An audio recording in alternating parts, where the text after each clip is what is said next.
Hi there. Have you been having a great day? I've been having an amazing morning.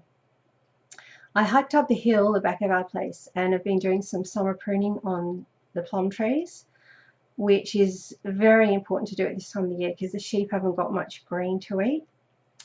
And on the way back down, there's a grove of bamboo, and I discovered that I knew there was an old fruit tree in there, but I'd never seen fruit on it before. And today I discovered these old, I think they're plums. I haven't tried one yet because they're not quite ripe, but I was very excited to find a bunch of these on there. Now it's not 100% ripe, but the thing is the birds are starting to get them. See, there's a little hole there. So I had to pick them, otherwise, yeah, I would never get to try them. So I was very surprised because I thought the sheep had ring-barked the tree. So we might have to protect it if these are very delicious. Now I probably wouldn't have hiked up the hill and done a bunch of pruning with an old blunt saw if I hadn't had a good night's sleep. But I had had a fantastic night's sleep. So that's what I wanted to talk about today is how do we get a good night's sleep? A lot of people ask about this. It seems to be a common problem. And from my way of thinking, I think our modern way of life has a lot to answer for. I think we work too late in the night, we eat too late, we're on electronic devices too late, and we don't get that time to wind down. Like, how well do you sleep when you go camping? Like, for those who go camping, you get outdoor exercise, like you sit around and talk and play or listen to music or sing in the evening instead of watching screens. You're grounding on the earth, like either walking through the forest or on the beach. I don't know about you, but I get an awesome night's sleep when I'm outdoors. So I think there's lots of lessons to be learned there. Okay, so what do we do? I think it's good to have a routine. And when our children were little, we used to love to read them stories. Like, we'd have this routine of picking a story, reading the story, saying a little prayer, and they seemed to sleep quite well. My routine last night was I had a cup of licorice and cinnamon, gorgeous herbal tea. I read a book, a chapter of a book. I diffused holiday peace because I love trees.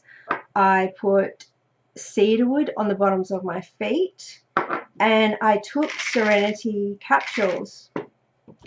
So I couldn't not have a good night's sleep with all that, hey. But I think that some people have these sleep disorders that interfere with their sleep. Luckily, I don't have one of them, but they are, for example, some people stop breathing several times during the night, and Alan was one of them. He just has to diffuse easy air and he doesn't have that problem anymore. So that's quite easily fixed. If you have sleep deprivation, that can interfere with your sleep because it's so hard to get to sleep.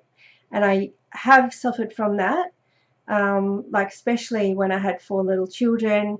Can be very tiring and it can be really hard to get to sleep. And I didn't have oils back then. People who have restless legs can have their sleep interrupted, and I believe that's easily fixed by putting aroma touch, massaging it into the legs. There's other issues too, but there's oils for those issues as well. Now, the reason having a good night's sleep is so important is because it can cause a lot of problems. It can cause adrenal fatigue, poor digestion, weight gain, irritability, memory problems, compromised immune system, even heavy-duty things like heart disease or higher likelihood of chronic and autoimmune conditions. So training kids to get a good night's sleep and having a ritual for yourself as well for a good night's sleep is very, very important. There's quite a few sedative oils, and different people are drawn to different ones, but I'll just mention some of them in roughly alphabetical order.